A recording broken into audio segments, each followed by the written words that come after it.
They have come from all around the country. I would put them about 45,000 strong at the moment, just before kick-off. Celtic supporters making the not too ridiculous assumption that today Celtic, after a long, hard season, will clinch the Premier Division Championship. The atmosphere inside this ground is of a cup final, and I don't think you can speak any higher of the undying affection of these supporters, that they've followed them all around the country. And here are the object of their affection, the Celtic side. And let me go very quickly through it. When Billy McNeill came, he had a massive reconstruction job to do. Well, Bonner was already there. Chris Morris he bought, as he did Joe Miller, and number 9 Frank McAvenny, and number 10 Andy Walker. A huge reconstruction job, and at the centre of which the player he knew at Manchester City, Mick McCarthy, making his return today after being sent off against Falkirk on the 5th of March. That's good news, by the way, for Jack Charlton, the manager of the Republic of Ireland side. Now, Dundee could perhaps be accused for thinking that they've turned up today to be sacrificial lambs for the slaughter. There they are. Well, there's enough professionalism in that team to make a very good game of it, particularly up front, where Keith Wright scored a hat-trick last week, and where Tommy Coyne is only 2 goals away from equaling Brian McClare's Premier Division record for 35 goals. He scored 33. They really will make a game of it. And there's the referee, Alistair Hewitt from Edinburgh. The pitch looked just a little bit the worse for wear in the middle there, and I think this is going to be a fast and furious game. Great atmosphere. McAvenny, Burns.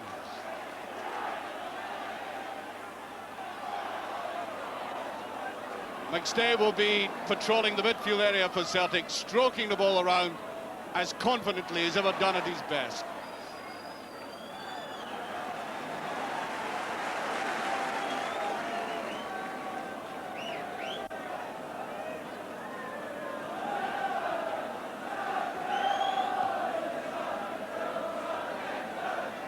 Last time Dundee played at Celtic Park, they really were annihilated, given a lesson in attacking, aggressive, menacing football, conceding 5 goals, but that was only defensively. In fact, Dundee in that game played some very attractive attacking football as well.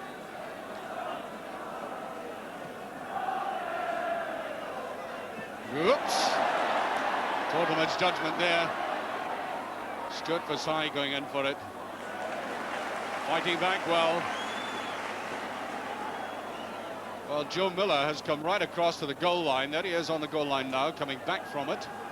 Obviously being given a roving commission. Just get out there, get on with it, move about. It was McAvenny. That's Rogan. That must be a great chance. Must be yes. Morris.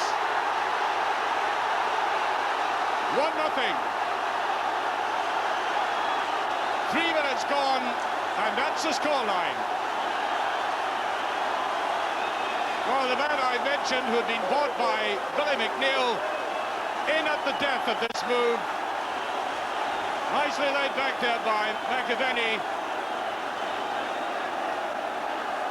And there was Rogan from the Northern Ireland international squad to the Republic of Ireland man, lying very handily there, prodding it in.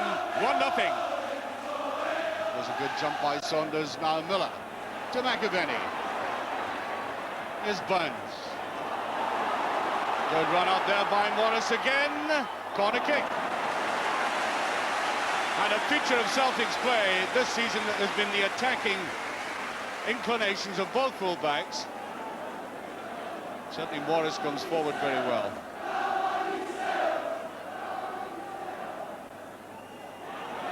McCarthy was up strongly.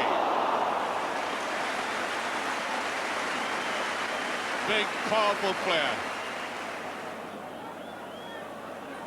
Well, I don't know. The Dundee defence should have realised how good he is in the air. I think that would have been offside, though. No. Well read by Lawrence. This time he was caught, and McAvenny's onside. Ooh, that wasn't far away.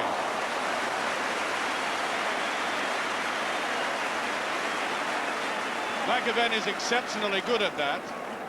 Back to goal, as you will now see, when that ball eventually breaks to him. And he quickly turns, whipping it away. You could see he got a little bit too much curl on that.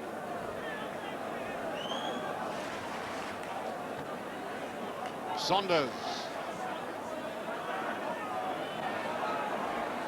Forsyth. That's not a bad ball to Lawrence. It was a very good save. Well, it was initially. And that's headed by Aiken. I thought Bonner was down to that. Really did seem to have a beautiful ball, by the way, piercing the Celtic defence. Bonner looked to have it and seemed to throw it away. Watch this.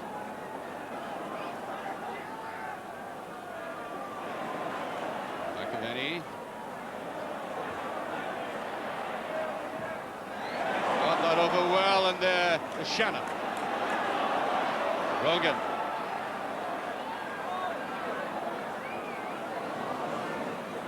Some good tackling by Forsyth. Free kick.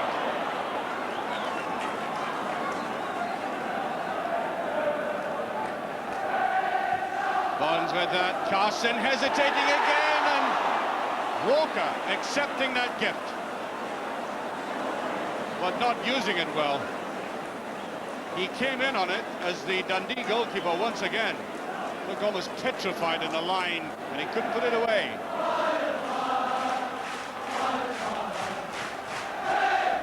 White. McAvenny can't turn quickly enough. Nicely pushed out, Ian Angus. Dundee playing some attractive football at times. Not too much on that. McCarthy turned well on it, but not well enough. That's a great chance for Rafferty. And away by McCarthy. Unbelievable. Angus. Well, that's astonishing. They had ripped the Celtic defence apart, and all they get out of it is a corner kick out of all this action. That really should have been put away by Rafferty. I think he couldn't believe his luck in getting in like that, and it was a brilliant save by McCarthy. Miller's been quiet. Waking up, though. What's been given? Free kick, in fact. Free kick to Celtic. Up comes McCarthy again. McCarthy's in, and it's off the line by Shannon.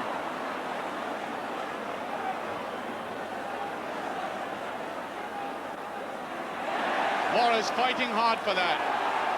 It's McCarthy, though. That was a very good save indeed. Well, I must say, having been slightly critical of the goalkeeper, he really redeemed himself there. That's always a difficult ball, bouncing and coming up from the header.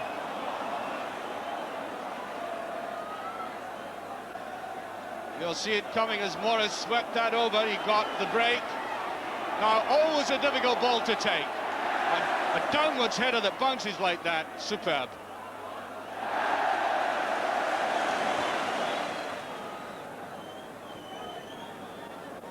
McCarthy, and there goes the half-time whistle.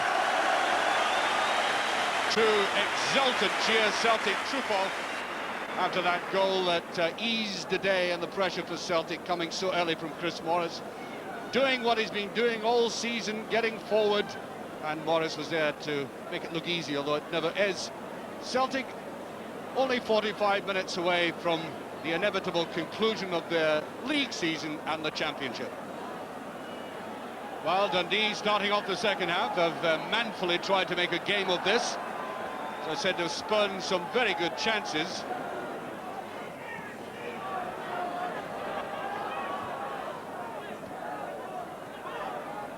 Touched on there by Campbell, who's been largely ineffective. Obviously slightly fortunate there. Ball broke nicely for him. Morris.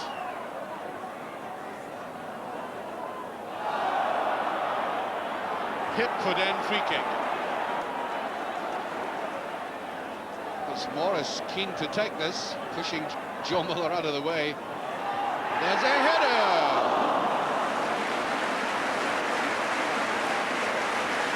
He really does jump well.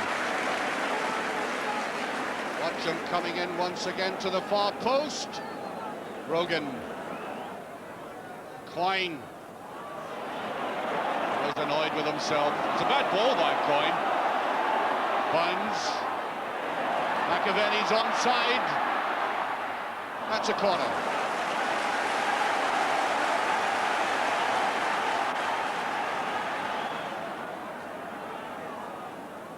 Taken there by Miller. Quine back defending. Oh, it's a great save. Brilliant effort.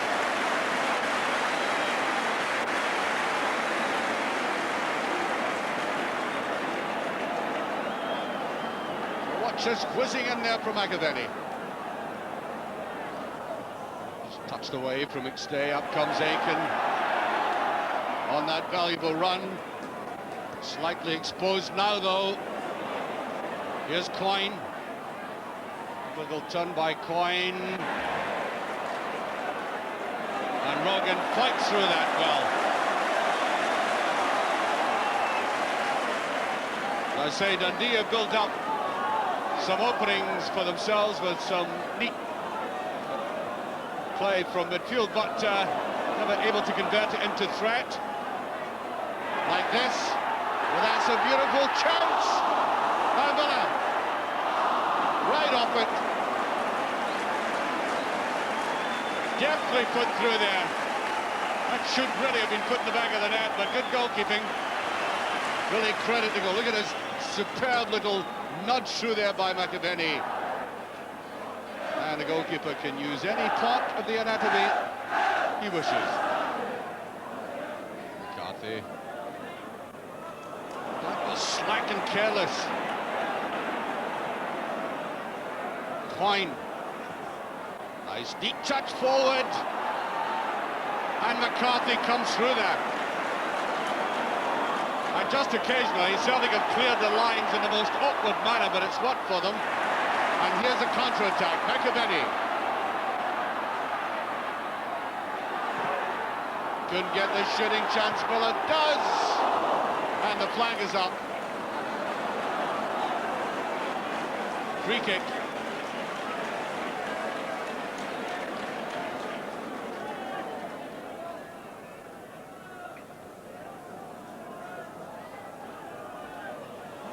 Lawrence never quite got it away, though.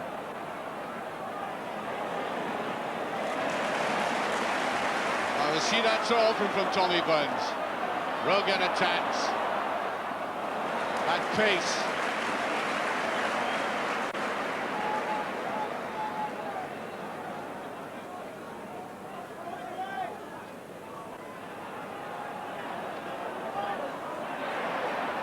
Rogan, yeah, almost did it. Must be, yes.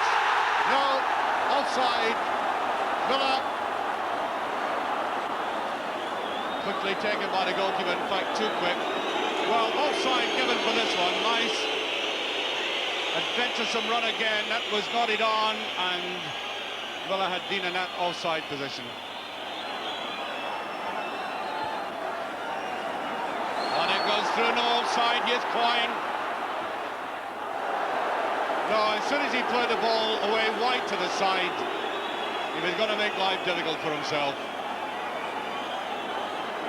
There he was, pushed it too far to the left. With that, it seemed to come off his shin guard, and then he swept it round with his left. Miller. That's a better move by Miller. That was a save. Superb move by Celtic.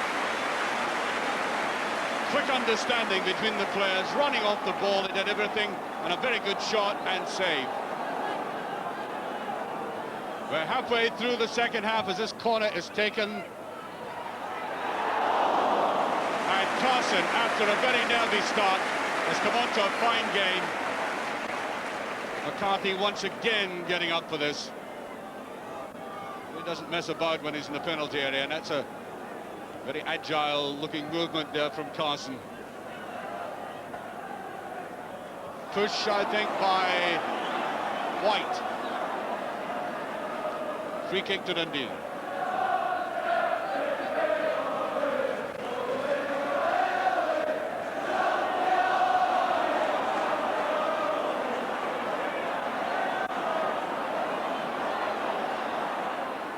Trying to swing it round, that's a very good ball.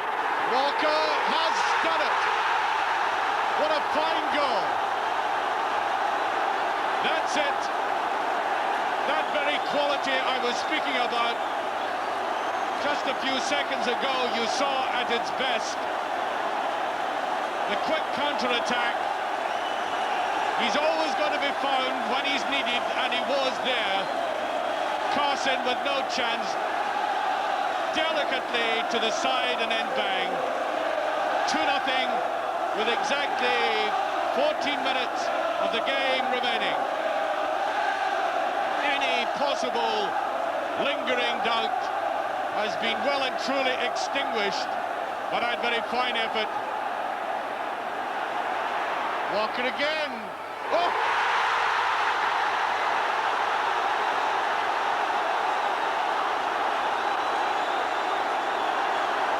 Two in about 45 seconds. 3-0.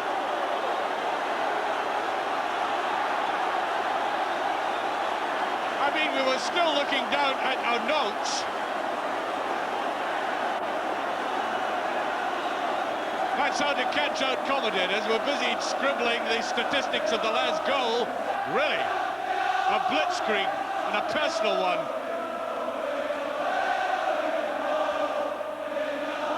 Celtic Park ablaze with colour. A rippling wave of green and white. It's almost as if a huge multicoloured Venetian blind has been put right down the terracing, only to be ripped open again if Celtic scored another goal, or when the celebrations happen at the final whistle, because that's really all there is between us now and Celtic officially lifting the championship flag. I think the two Celtic substitutes are coming on. Billy Stark and Mark McGee. Miller's going off, and so is Frank McAvenny. And they're giving two men a run out, two men who've meant a lot for Celtic this season. Billy Stark, who scored a very vital goal in the first Old Firm game of the season, indeed the only goal, and Mark McGee, who has kept them in the cup and got them to a cup final. Walker. It's a little too much. It's a better ball. Right. That's not a bad ball through. Coyne and Roy Akins there again.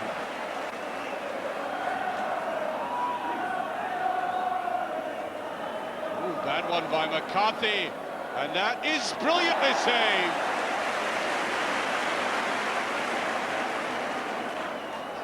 And again, almost through the legs that time.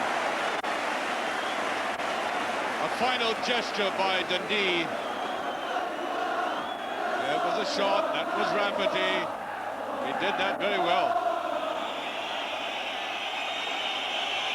Was well taken down by Frail, but just touch back.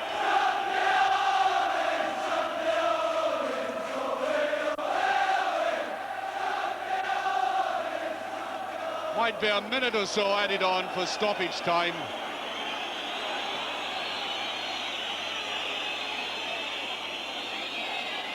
Stay.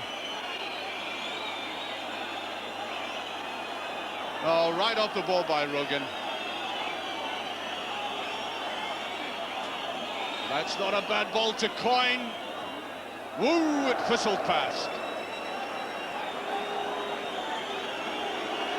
No, I think Dundee have fated simply not to mar the party at all by scoring even a single goal, as Coyne blasted at. Everybody looking at the red-clad referee, who stands out like a beacon. And there it goes. Celtic are the champions. And onto the field come all the youngsters who've been skirting the ground, and the players have to go off. Thousands upon thousands pouring over the pitch as Celtic conclude the championship.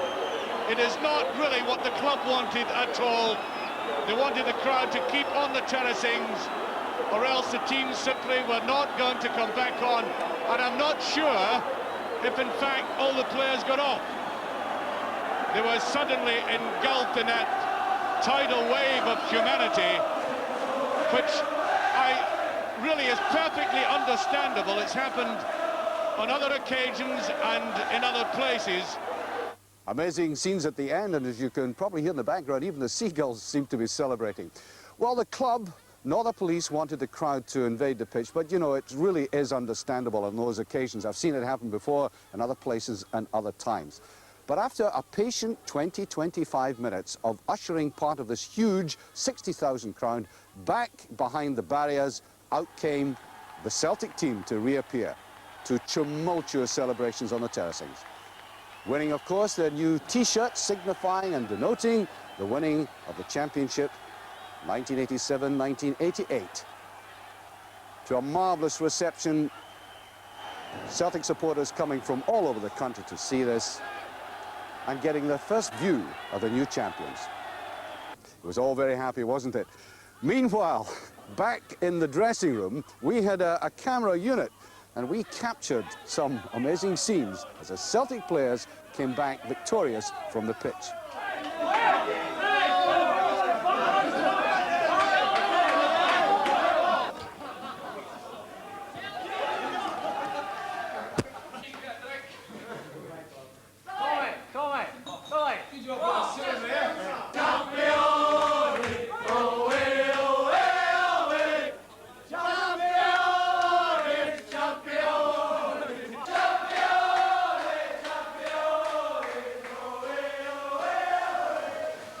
Well, you just put yourself in the situation of trying to go in there and get players out for interview. It was rather difficult, but thankfully we managed to get the team captain, Roy Aitken. But before that, a Celtic manager dripping wet from the bath, and he trod his way across the Celtic pitch to talk to us. And I asked him, firstly, if in the recent games the team and himself had been exhibiting nerves. No, I think it was inevitable, really. We've got a very young side in the main. We've got some experienced players as well, don't let me forget that. But got an awful lot of players that haven't been in this position before, and really they've worked so hard to get here. And I think it's inevitable that just at the final stages they would show those little bits of nerves. Now then, you've managed championship teams before, you've played in championship teams before. I'm not asking you to rate this side's performance, but in style and attitude, how would they compare with the others? I think attitude-wise, and I think professional-wise, I think they're the best I've worked with, because it started off very, very quietly. We had a whole lot of rebuilding to do, a whole lot of new players coming in, so there was an awful lot of professional and good hard-working attitude showed by all the players. They worked hard to get a team spirit going, they worked hard to get a team pattern going, and it's come for us. What were the crucial parts of the season for you, do you think? Looking back now, I think probably going to Aberdeen, way back, when would that be? October, I think it was, having lost to Dundee United, having almost squandered a 3-goal lead here against Falkirk. So we went up to Aberdeen and we were really put to the test that day. Come back with a 1-0 victory. Frank McAvenny scored the winner, and I think then things started to happen for us. We went to Tynecastle the following week, and albeit we're down to 10 men, got a 1 each draw. And I think the character of the team was really forged then. Now, today was almost beautifully stage managed for you. You got an early goal and you got 2 humdingers near the end. You couldn't have asked for better than that. No, I would have preferred it differently, actually. Obviously, we got the great start, which nobody in their right mind would complain about, and I certainly didn't. But we were a bit frustrated after that. The goalkeeper had some very, very good saves, and it looked as though we were going to have to live on nerves till the end of the game. When up popped Andy, and as he's done so often this season, scored important games, taking all the strain off. Well, both of his goals were good, weren't they? Well taken. Well, that's right. Obviously, we saw the advantage of Andy and Frank McAvenny. They combined very, very well for the first of Andy's goals, and lo and he stuck it away well, and it took all the pressure off us. Can I ask you frankly, when you finished, very sadly, in English football, could you possibly, in your wildest imaginations, have a thought forward to now that you're standing on the Celtic Park pitch as the championship manager again? No, I don't think when that happened, actually, I could have even thought of coming back to stand on the pitch. Never mind being here as manager of a championship winning team. But it's been a great year for me. Those players have made things come alive for me, and I'll be ever indebted to them for that alone. We're indebted to you for coming out, because you just came out of the bath, and I wonder if you could pull back to see what the best well-dressed manager wears when he's doing interviews with BBC television. And thank you very much. I know we'll pull you out. I know you'll get pneumonia for this, and there'll be 60,000 after me as a result. Billy, thank you very much. Thanks very much, Archie. Thank you.